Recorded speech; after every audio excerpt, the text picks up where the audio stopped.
This is He Knows Everything, bringing you that heat and fart. We keeping the foot on the whoop, the niggas. We keeping the foot on the whoop, the niggas. And like the Tibetan master that I am, I'm applying whoop on immediate pressure. Because pressure does what? Heat versus pipes. Let's talk about it, man. Errol the Truth Spence is going to properly retire Manny Pacquiao via Aarp retirement Pac-Man style part 25. Leonard Ellerbe made it very clear. Leonard Ellerbe was there in the infamous sparring that happened from the previous era-filled fighter in Floyd Money Mayweather to the current era-filled fighter in Errol the Truth Spence. We left the Mayweather era. We ushered into the Spence era. There ain't no damn Wilder era. There ain't no damn Canelo Alvarez era. It's Spence era. That's what Richard Schaefer said. The reason why Richard Schaefer is prominent and renowned in boxing circles, and we notice that black community fan bases are now looking at Richard Schaefer as the guy. But He Knows Everything's been telling you guys that he's been the guy. But anyways, that's neither here nor there. The reason why Richard Schaefer is key is because Richard Schaefer, you got to do your research on this guy. This guy is a shrewd businessman. Basically was a banker in Swiss or the Switzerland. Did some hellified investments. Basically was able to create a lot of startups in Switzerland. You gotta do your research on people before you talk. He took that business acumen that Al Heyman was able to see from this guy. Because you gotta understand what draws the connection with Richard Schaefer. Richard Schaefer's connections with Al Heyman. And it's also with Oscar de la Hoya. But Al Heyman prior to that. Al Heyman, because he didn't start up PBC yet, he came up with the ingenious idea to take a guy of Richard Schaefer's cachet and mix him and intermingle him with basically the superstardom of what Oscar de la Hoya was in Golden Boy Promotions, so that basically the stable of the PBC fighters that you see in front of you, all of these black fighters that are PBC fighters now, they could basically, before it could become PBC, before Al Heyman could fully understand all the nuances that's associated with being an advisor, he could basically pimp the system off of Golden Boy Promotions. Not have PBC as the banner yet fully enacted, fully ingratiated, but operate just under a regular advisor shield. And hence, he wanted to make sure that he had people that he trusts in Golden Boy Promotions. He didn't trust no damn Oscar de la Hoya. And he didn't trust anybody that Oscar de la Hoya was bringing to the fold, like a Bernard Hopkins and things of that nature. But he trusted Richard Schaefer. He trusted Leonard Ellerbe. He trusted Sam Watson, who is his bona fide partner, the open partner, the out and upfront partner of PBC. These are the people that he trusted. And they were always there to ensure that all of the business affairs were ran exactly to the T in how Al Heyman was stringing the puppets. Because Al Heyman was doing all the stringing of the puppets behind the scenes. But the bottom line, in this most cold-hearted, unadulterated, and cutthroat truth teller fashion, Richard Schaefer said we left the Mayweather era and we ushered into the Spence era. How does all of this contextualize? How does this business lesson that you've gotten, business 101, to understand how PBC was formulated, and prior to that, how PBC operated under Golden Boy Promotions, contextualize with how Errol the Truth Spence is going to properly retire Manny Pacquiao? Well, the infamous sparring that Leonard Ellerbe witnessed, he watched, had the best eyes, because obviously he's with Mayweather Promotions. He told you that Errol the Truth Spence is a guy that you got to do everything to keep him off of you. We know in that sparring exchange, Floyd Mayweather got a black eye. We know that Floyd Mayweather got beat up the first time. We know that. That's facts. I've had a basically sparring session on YouTube about it. And nobody has been able to fact check me when it comes to that, because he knows everything. Make sure before he says something is quantified, calculated, verified, and certified. Errol the Truth Spence beat up Floyd Mayweather. The same guy that basically washed double washed and triple washed Manny Pacquiao. See, people say boxing triangles, the triangle theory, it doesn't work. It works in certain scenarios. This is one of those scenarios where it works, because Pactars don't understand. This infamous sparring session was basically better than Floyd fighting Manny Pacquiao. That's how great that sparring session was. And in its most cold-hearted, unadulterated, and cutthroat true teller fashion, it's as simple as this. Floyd understood that day when he fought Errol the Truth Spence that they call him the Truth because there's no lies in his damn face. Because at that time, Spence was young. Spence was just coming off of being 12-0. He was prepping for a fight. Floyd Mayweather was prepping for the Robert Guerrero fight. So don't get that shit twisted when people say Floyd just got into training camp. Bullshit and fuck shit. No, Floyd was training for weeks. Weeks! That's facts. He was training for fucking weeks, and y'all do y'all research on that. Errol the True Spence was training for weeks. And Errol the True Spence was on the punching bag, busting the punching bag up. And then the Mayweather doghouse called him out and said, well, why don't you go step in there? Because Floyd Mayweather likes to do this Michael Jordan-esque thing where a young guy that's up and coming, Floyd likes to take them in and basically bring them to the doghouse and bring them into the ring so that he could showcase to them why they call him Floyd Money Mayweather, why he is the defensive savant that he is. Jordan used to do this all the time. He used to do this to Jerry Stackhouse. He used to do this to all these people. But Jordan tried to do this shit on Kobe Bryant. And he learned very fucking quick. You're not going to do this to a translucent image. You're not going to do it to a transparent image. You're not going to do it to the express image of your being. Meaning, you're not going to do it to the heir apparent. That's not going to happen.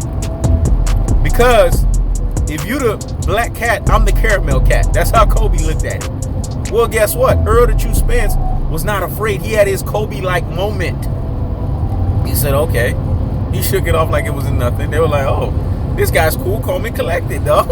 He act like ain't nothing could bother him. He was like, let's do it. Because Errol the True Spence believed in his skills. He knew his skills was there to pay the bills. And that was at that tender age. That Errol the True Spence gave Floyd Mayweather a black eye. Basically beat him up in sparring. Floyd fired him. Brought him right back. And then we know the deal. Floyd became Floyd. At that point, Floyd was Floyd because he needed a few more weeks, a few more sparring partners. That's the truth. I'm giving you guys the truth. And then when he fought in there, it became a stalemate.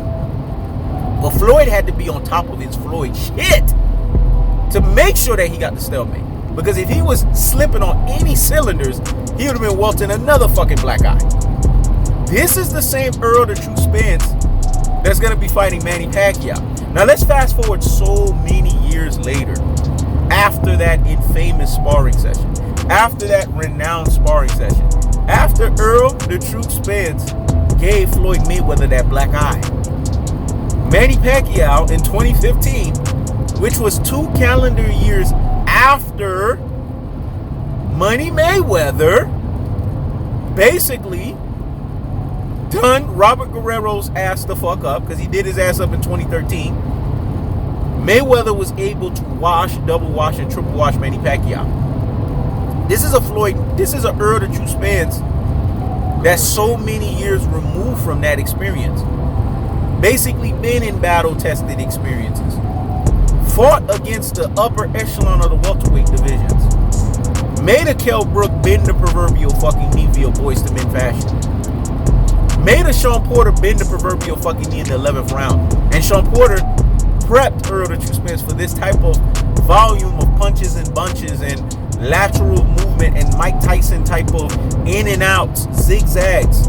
Because that's what Manny Pacquiao is going to bring to the table. Unorthodox speed variations and speed volume, switching up the speed factor. This is what Manny Pacquiao does. This is his defense and his offense, because he has no defense and offense. And he used to be able to throw 100 punches around. He can't do that shit no more. Because Manny Pacquiao used to be able to do this for 8 rounds, and now he can only do it for 6. Fight fans, Pactards, are thinking that Manny Pacquiao is going to do the unthinkable, and he's going to basically beat Errol Spence. That means that Manny Pacquiao is in an uphill battle. That means he's already lost. Sun Tzu, aka Art of War, tells you that you must win the battle before the war begins. That the battle has to be won before the war begins. Well, guess what? The battle is already won before the war has begun, because Manny Pacquiao has to prove to people that he can beat Errol Spence. That means he's already the loser coming in. Whoop! What I said was so deep and profound. Whoop! Let me let that marinate in the corpus callosum and in the cerebellum. So hear me fucking well. Manny Pacquiao has to fight an uphill battle. That means he's the loser coming in. That means that Manny Pacquiao has to prove to everyone that he still has it. Whereas Errol Spence just got to go out there and initiate, and activate tactical aggression, technical punching placement, and body snatching work, the levying onslaught of the punishment style. Pactards, you're going to be so sick and tired of he knows everything. Because what you guys realize in every series, when it's a fighter that you like, and they're fighting against a fighter that I like, in Errol Spence, that fighter is going to be castrated verbally. That fighter is going to get put down to his truest and his most properest levels. He's going to get dissected in the most cold-hearted, unadulterated, and cutthroat truth-teller fashion. You see the simile that's drawn between Errol Spence in the ring and he knows everything on YouTube? We both have a levying onslaught of punishment. Because pressure does what? It bursts pipes. Because Errol Spence does it in a tactical aggression. He knows everything does it in a verbal aggression. Errol Spence does it in a technical punching placement. He knows everything does it in a verbal punching placement. And Errol Spence does it in a body snatching work. He knows everything does it in a verbal body work. Because it's a levying conglomerate of an onslaught of punishment. You guys are getting punished on YouTube. Each and every installment video, you're going to get systematically broken down. It's an accumulation of punishment to your damn corpus callosum. An accumulative punishment to your cerebellum. An accumulative punishment to your medulla oblongata. Because it has to stick into the brain full of mush and brainwashed dodo head that's called your dodo head of a fucking brain. That Errol Spence come August 21st is going to properly retire Manny Pacquiao via AARP retirement Pac-Man style. That's the cold-hearted. That's the unadulterated. That's the cutthroat truth-teller fashion. Manny Pacquiao has ran into a wall that he cannot climb over, he cannot run through, he cannot zigzag over, he can't do punches and bunches, because when it's all said and done, Manny Pacquiao is not an unstoppable force, but Errol Spence is an immovable object. Let me say it again. Manny Pacquiao is not an unstoppable force, but Errol Spence is an immovable object of being too big, too durable, and built too for tough. That sparring session that Leonard Ellerbe witnessed is key of why Leonard Ellerbe said that Manny Pacquiao is going to be in for an ugly night. Manny Pacquiao is going to be in for what's called punishment.